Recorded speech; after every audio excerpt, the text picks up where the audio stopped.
Secure development practices are really now coming under a magnifying glass, especially when software supply chain attacks makes the news, and also due to artificial intelligence growing exponentially, raising security and privacy concerns that we're trying to catch up on. This actually led to a couple US executive orders, one that you probably know in 2021 to secure the US most critical systems, and that really targets supply chain security. And as of a few days ago, the artificial intelligence US executive order also to actual trustworthy and secure development of AI. From a compliance perspective, secure development requirements have always been just loosely tracked. We've seen them around in some frameworks, but starting next year, especially for those softwares that sell to the US government, they will have to do self-attestations to the government in order to sell those. Of course, GDPR-bound software also should adhere to security by design and security by default. Now, whether they do it or not, that's a different matter, right? But even ISO 27K, the 2022 version, has now security requirements in it. So we are slowly getting into the mood of secure development stuff. But it remains quite a pain to actually do it. Customers also complain a little bit about that as they ask more and more during vendor risk assessments, or even worse, during a breach or after a breach or an incident. You probably all read the news about SolarWinds CISO that got charged by the SEC a few days ago. I don't know if he had to produce secure development evidences to those guys, but maybe it was complicated. So what do companies do now in order to try to do better secure development? Well, they throw additional policies at it for most of them, or they extend existing ones. The problem with those policies is that oftentimes they're not written by engineers, but by people that may have been engineers in the past a long time ago or never been an engineer, and that creates a divide between what those policies say and what the engineers actually have to do on the other hand. They don't provide anything actionable by nature, nor the standards or the guidelines that are derived off of those policies. And that creates, or that continues to perpetrate the divide that exists between security department and the other departments. And also by nature, they're very authoritative, right? Like people need to actually obey those policies and get in compliance. So I'm not saying there's no need for policies, even though I'm not a very big GRC fan, but I think we need to crystallize their meaning into actionable things. And I think this starts with a change in culture, and that change in culture starts within the security department and ultimately materialized through engineering. My name's Blaise. I only got started in security 8 years ago, actually. Before that, I was more in ops engineering. I'm now Senior Director of Product Security for TR. I lead a team of 42 people. TR is a 25,000 employees company that specializes in creating specialized software for tax, legal professionals, and compliance professionals. And Reuters, you probably heard of, is the news agency that gets read by about 1 billion people every day. Just want to point out that all the opinions and the stuff in those slides do not necessarily represent my employer's standpoint. And I know they're a little scared sometimes when I get on stage. So, just so you know.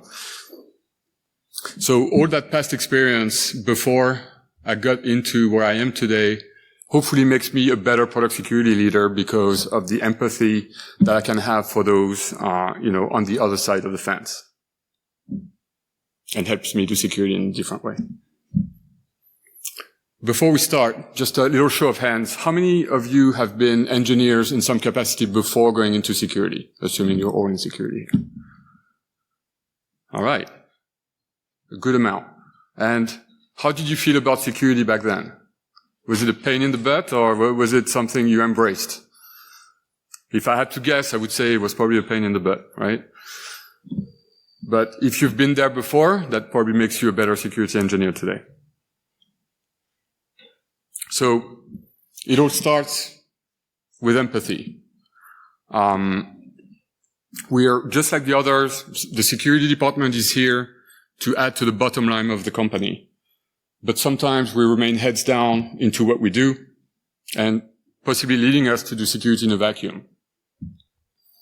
Of course, we're going to focus on the developer, but other product development functions are not to be ignored, and they're equally as important in order to enact change.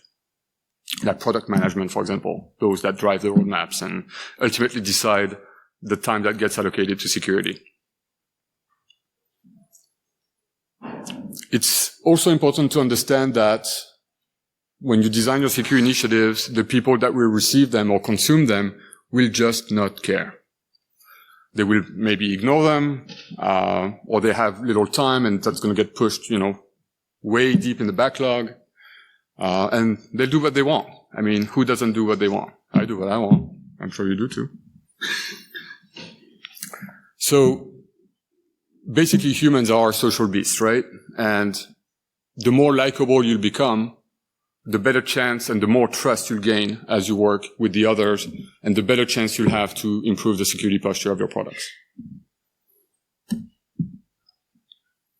Now let's go over the current state of affairs, from a product security point of view. I mean, I know most of you are from a different background, so that may, sound maybe a little weird. The first thing that we probably all know, though, is the very horrendous ratio that there is between product security engineer or application security engineers and software development, for example, or SREs. 1 to 100 is usually what we say. In my case, if I consider AppSec and the engineer workforce at Thomson Reuters, it's more 1 to 400. So it is almost an impossible job. Now it's not being helped by the fact that security is almost always done out of band. There are very few places that I know of that where security is actually embedded in the ways of working of engineers.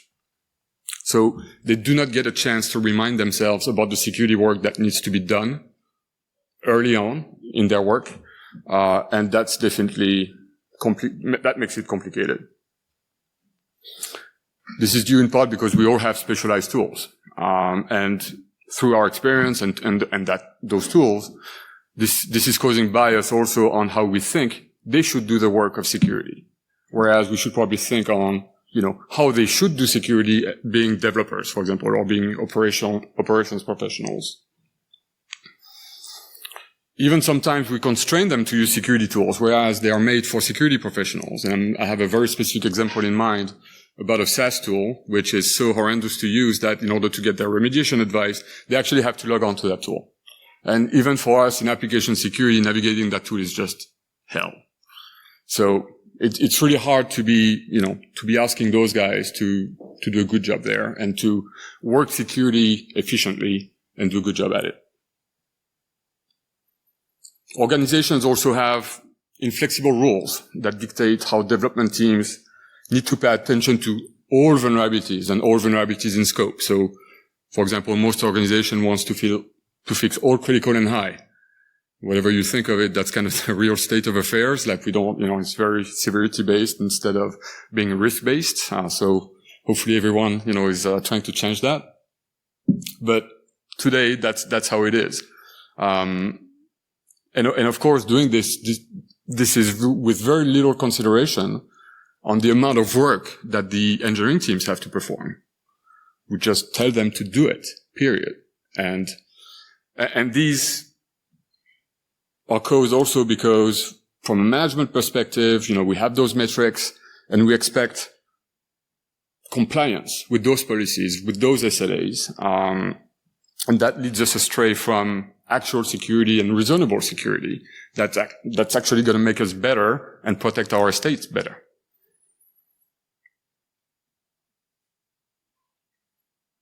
And they may also cheat.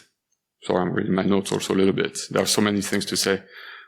Into accepting risk just because they need to get ahead and continue their work, but also kind of do a good job at making sure they check the box on the metrics themselves. And of course, it's always the time we have that we need to do more with less, right? And I'm not talking about us, security. Of course, we also have our own share of work. And I'm on your side, right? I'm not necessarily taking sides here, but it's too often that whenever budget restrictions comes in or hiring freeze come in, we of course see our own, little world and not thinking necessarily of the rest. So I want to also kind of raise this because it's important to understand that on the other side of the fence, they are very likely experiencing the same pains. And we're all in the same boat. So what do we do to get to a leaner security state while resources get taken away from us?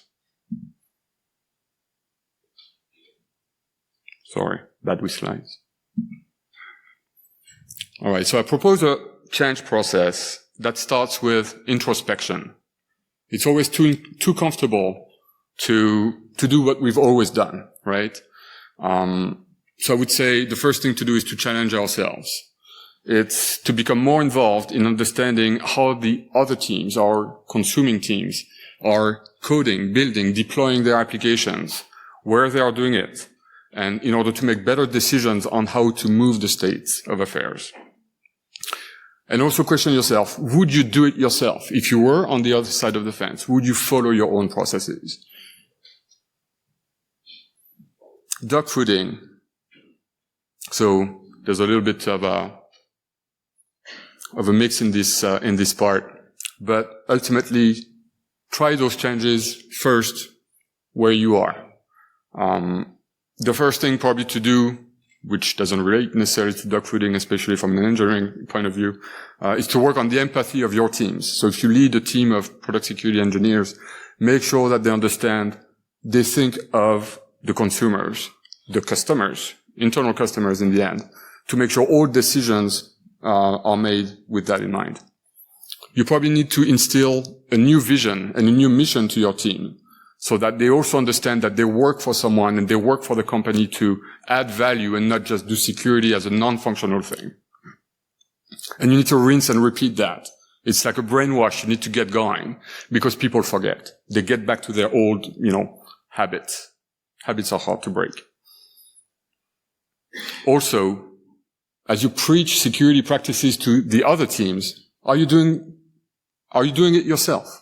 Are your teams also abiding by those policies, by those practices that you preach to others? Mine didn't.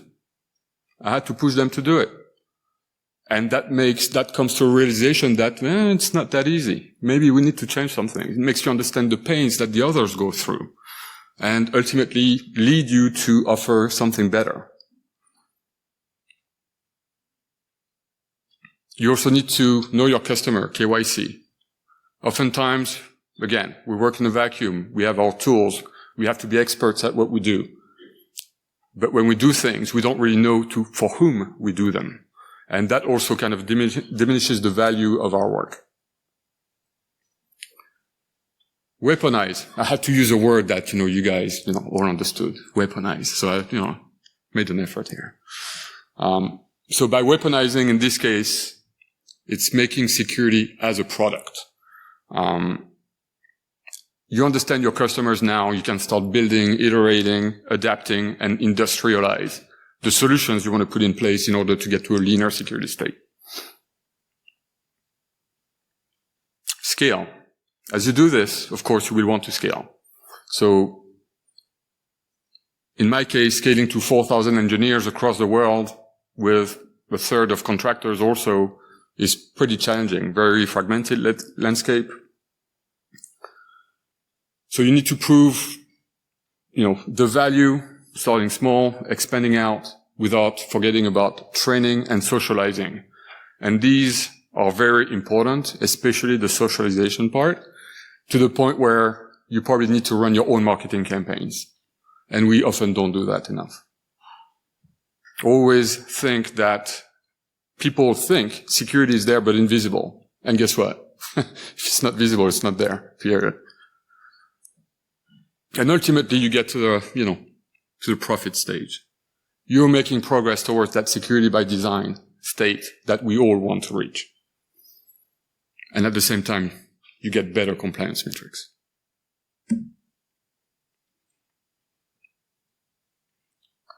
So, of course, all of this has to get top executive support.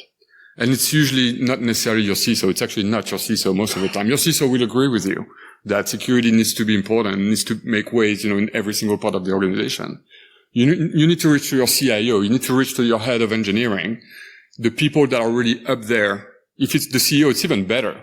Get, the word out in like all hands meetings where the entire organization is actually present and hears from those top executives that they need to prioritize security somehow. You don't need a lot, If you can get quotes, use them. That's what I do. I go to my CIO, I say, hey, do you agree to, to say this? Or, are you good with that quote? Yeah, I am. Okay, cool.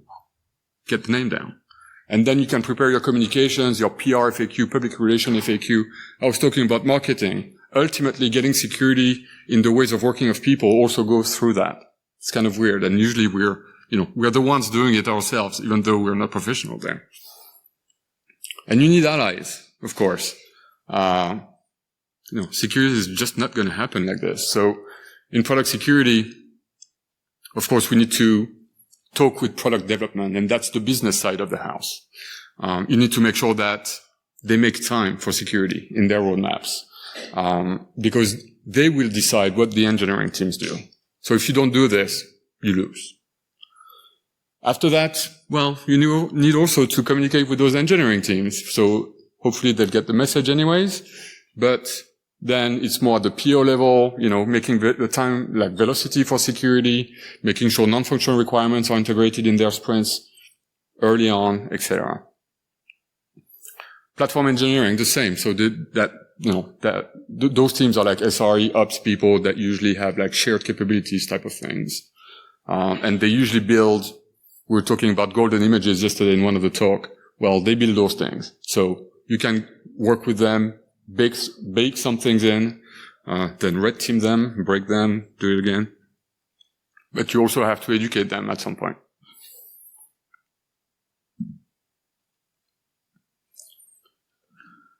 So the first thing I want to say on this slide, which is not written out there, is it's like DevOps. People comes first, process comes second, tools come third and last. And that's really important. If you inherit an organization or if you're building a new one, you are going to need a strong core of engineers that are application security experts, if that's, the state of affairs, and mostly that's it, but are also really good at engineering things, that are really good coders, that are autonomous, that know what to build and how to build it. And they can also coach others as the team grows. And that's important also, especially if you come in, into an existing org where the mindset is not there yet. You're going to need to create it. The mission, talked about it a little bit earlier. It's super important to have a vision and a mission. It's not just about doing security and just like, whoa, that's it. No. Having a mission and a vision will keep your team on track to ensure you deliver value where it's needed. So you need to work that out, and you need to make sure that the team understands it's an important thing. And believe me, 10 years ago, I was not saying that, right? I was like, vision, mission, what does it matter? I do my job. I changed my mind.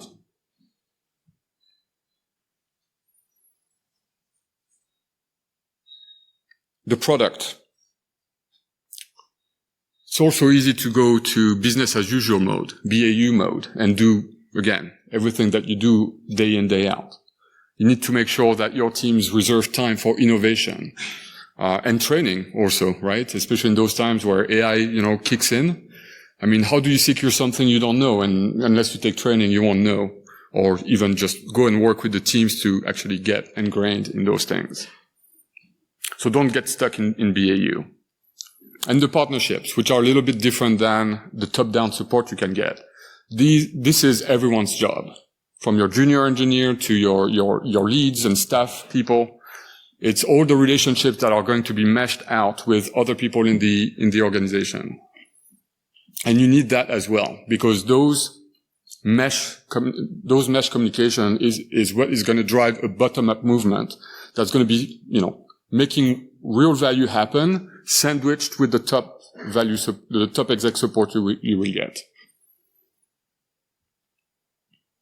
And of course, not only engineers, but again, product management and all those guys.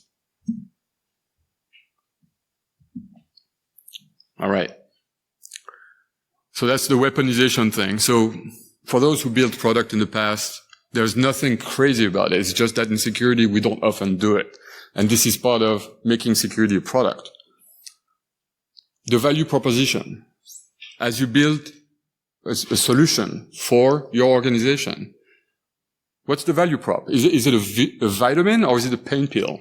A pain pill is something that you need to have because it solves something that's not met yet. There's a gap somewhere and you need to fill that gap. A vitamin is kind of a nice to have and that improves on existing functionality, probably harder to sell. So you want to be selling pain pills. People will come for pain pills. So make sure that maybe this is one of the first things you get. And for value prop, you have tons of things. We get a little bit more in product management here, but, canvas, value prop canvas, etc. Talk to your product management folks, and kind of educate yourself if you don't really know how to do that. It's not that hard, actually. Then you want to go into MVP or proof of value mode. You want to make some bets. I think it's Jobs that was saying that the customer doesn't know what he wants until it sees it, right? So it's a bit the same. Sometimes you get it wrong, that's okay. Sometimes you get it right, and kudos. And sometimes vendors will not honor their stuff, and you will see that gap, kind of in front of your eyes, and you're going to be like, let's do it, and you will save, money in the process. You'll make people happy. It's going to be all good.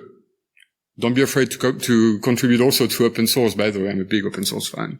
And I've seen it, make miracles actually. So, we actually saved, $1 million per year on secrets detection, for example, this year, because we just did the right things. More details maybe at the break if you want. Test your hypothesis through experimentation. Don't try to aim for perfect. Of course, that's the enemy of good, right? Iterate fast, get the things out there and just get the data. Gather net promoter score, another kind of sales, metric there, Do people actually use what you do? Do people actually find value in what you do and build? That's really important to keep track of also. It's not that easy. And again, we're outside of security. This is where it gets, a little tricky also for us. Telemetry. So I heard also in some talks, and it's also a bit different here, as you build products, internal products that are going to be used at scale within the enterprise, you cannot just do or let it in POC mode. You have to industrialize those things. You have to make sure you keep every single bit of data to inform yourself on the future iteration. So that's going to, get used for up stuff. You're going to know, what works, what doesn't work, which is equally as important. And it's also going to help you create new business information, such as Team X got allocated $100K for security and privacy this year. How does that translate to actual engineering work? Did they actually use that money to work on security and privacy, or did they change the color of money and did something else with it?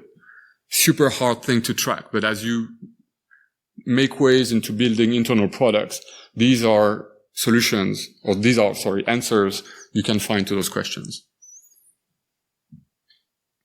Industrialization, again, just like a product engineering team, you have to, do CI/CD, you have to make sure it's repeatable, resilient, HA, etc. There's just no way around it. You don't want, your tool to fail 10,000 pipelines because you did a shitty job at industrializing your solution.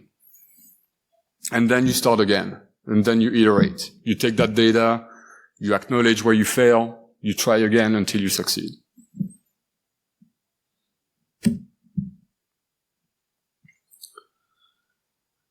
Security is just not tools, and it's easy to fall into that trap, right? So my take is to make it a product, as you probably understood by now. Outcome over output, always, right? You don't need to, have a ton of stuff that nobody reads. It's not helpful. You need to always show value. That's how you're going to get more money in the end and more traction with teams you work with. And you need to show them you reduce friction. Sometimes a little friction is good, but in the current state, I think there's too much friction, so we should aim to decrease it. And we'll see when it's time to increase the friction again. You need to be able to enable mass adoption. If you keep things in your corner, siloed away, you will not gain mass adoption. And we'll see an example of what that means later. Mass adoption will require marketing and training also, of course, on top of having the good idea to make it happen.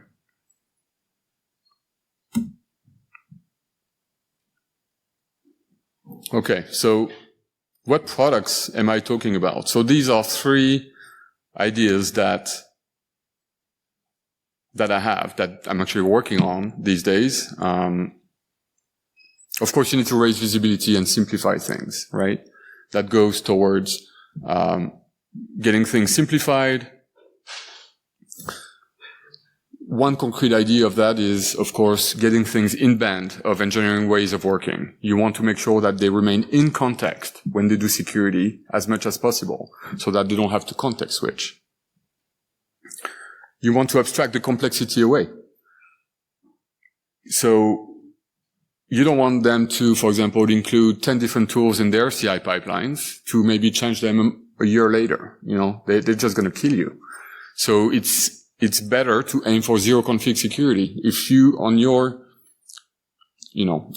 back end, let's say you can configure a tool that's going to connect directly to all Git repositories of your organization and, scan at scale, and the engineers and the product teams don't have anything to do, you win. Because you'll have like 100% code coverage, for example, and they haven't moved a finger. So this is also critical to gain their trust and for them to understand that you're working with them and not against them.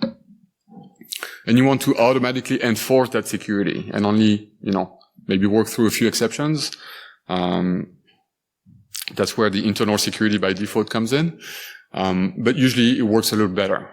Like they don't have the hand on deciding whether or not this gets applied to them or not. It just gets applied in a non-intrusive way. And then you can do like trust and verify. Of course, we want actionable security, and that's what I was alluding to a little earlier. Cognitive load is something very real. We can only pay attention to so many things for a finite amount of time. So focus on risk, quality over quantity. Hide stuff that don't matter. Help your product engineering team to get to what matters most. And I think most organizations are far away from being able to do this. But ultimately, we're moving to the right direction. Just don't throw thousands of vulnerabilities to a team and they just don't know what to do. And that's kind of the worst thing you can do. You shoot yourself in the foot.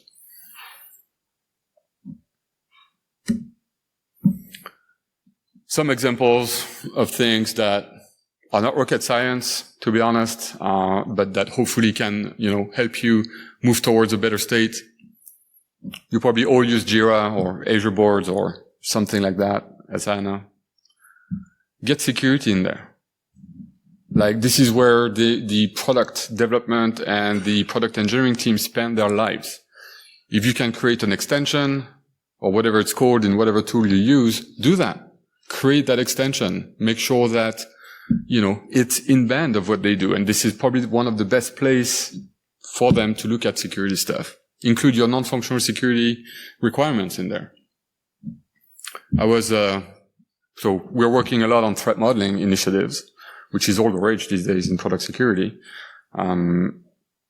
So there are specialized tools, again, right? Maybe you don't need that.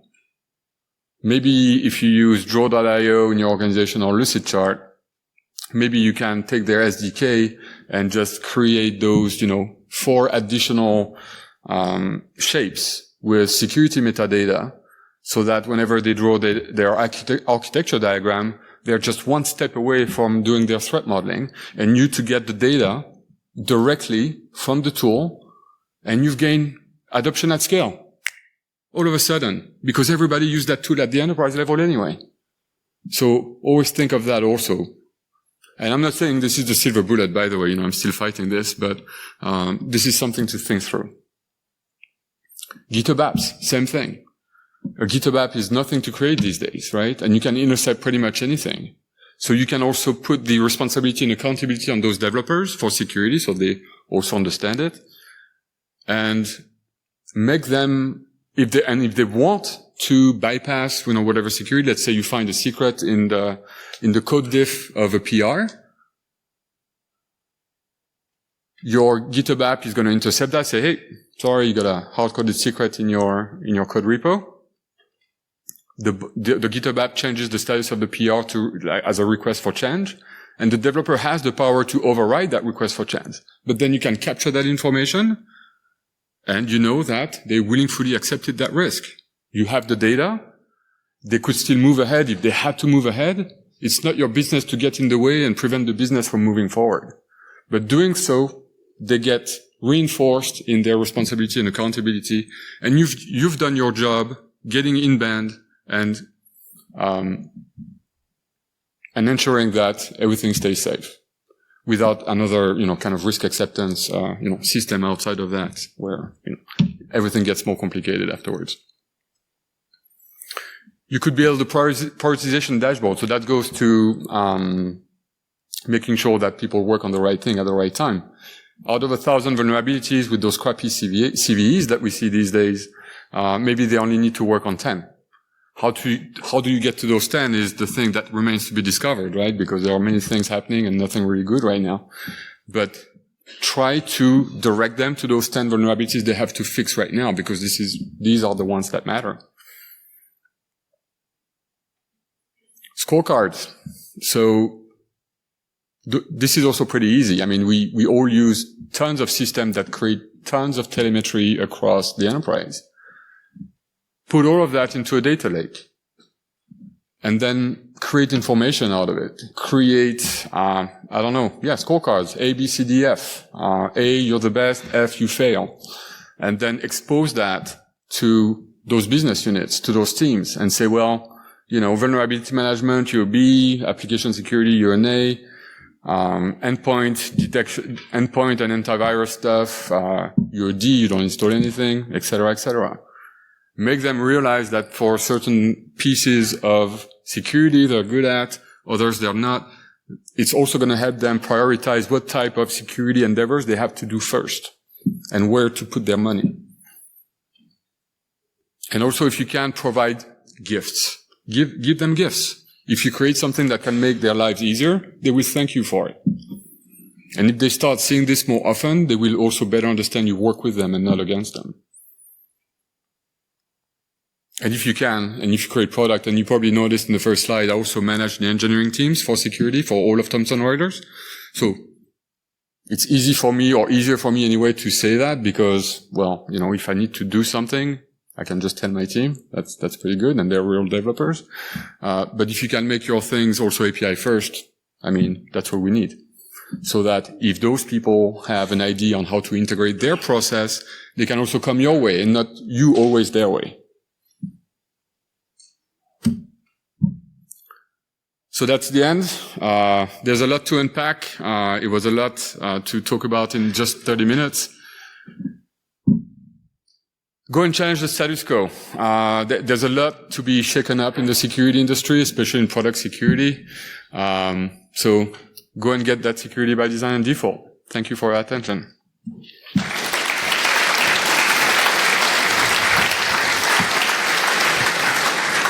Thanks a lot. We had a very nice talk, very inspiring keynote for starting up that day.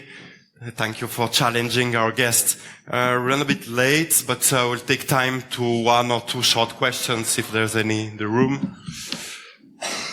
Over there, who has a mic? Julia.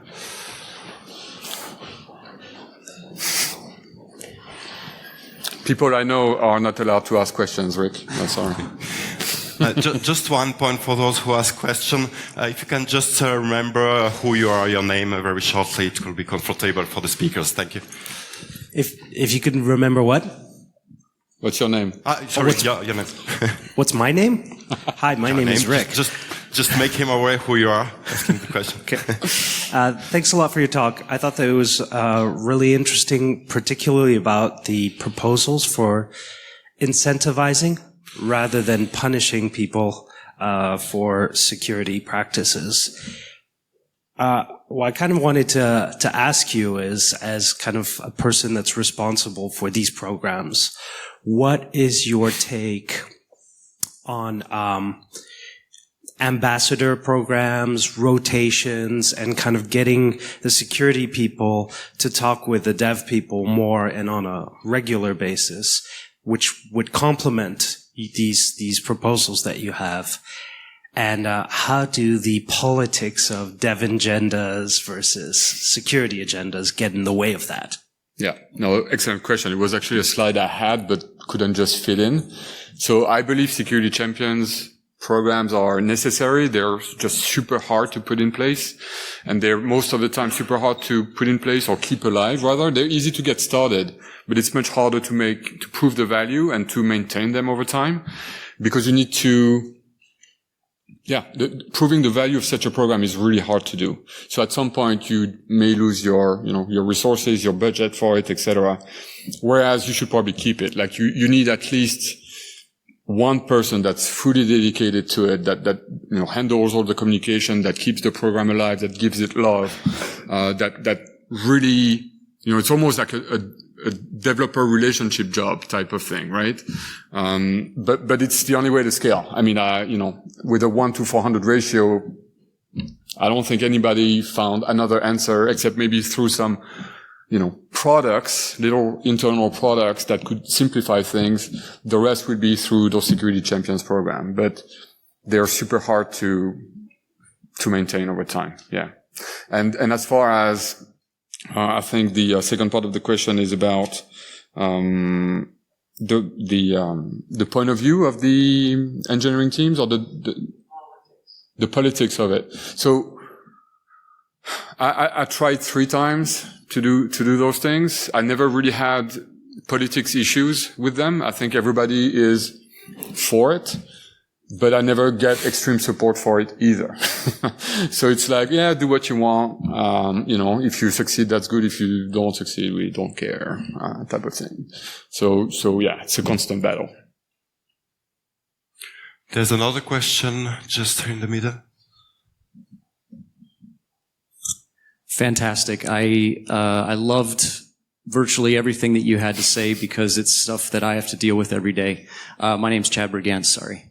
I lead vulnerability management for a huge company, and one of the things that I found that maybe you've already considered but didn't have time for your talk was taking the real life stories of when, like, application security has failed, bug bounty reports or other sort of incidents, take that back and tell stories to the development teams, because a lot of times I think they'll connect better and get more attention. Yes. And get more of a feeling of I have a stake in this. If you can tell them stories of when application failed in your own applications or the company's own applications, and you reinforce those key messages. It's almost like user awareness that we do every October or whatever, but for developers, yeah, tailored for that audience. And I found one way that really drives a lot of attention and excitement for security, but in the development community. Totally agree. And today we do this through the security champions program we have, for example, because they are actually asking for it. Like, what's going on when we have an incident? So of course with incidents, it's always touchy sometimes to talk about the details, but we also invite the red teams or the incident response team to talk about what they do. And for those, I mean, I can offline give some extra details later on, but ultimately, yes, it's always about the why. If you explain why to people, you increase the likelihood of them working with you by 100%. So I fully agree with you, but it also requires, again, extra communication power, and making sure that, someone is there to always listen and answer. which is, kind of hard to get the resources for, but 100% agree. Thanks again, Fred. We're gonna Thank go you to the next again. speaker. Thanks again. Can applaud him once again.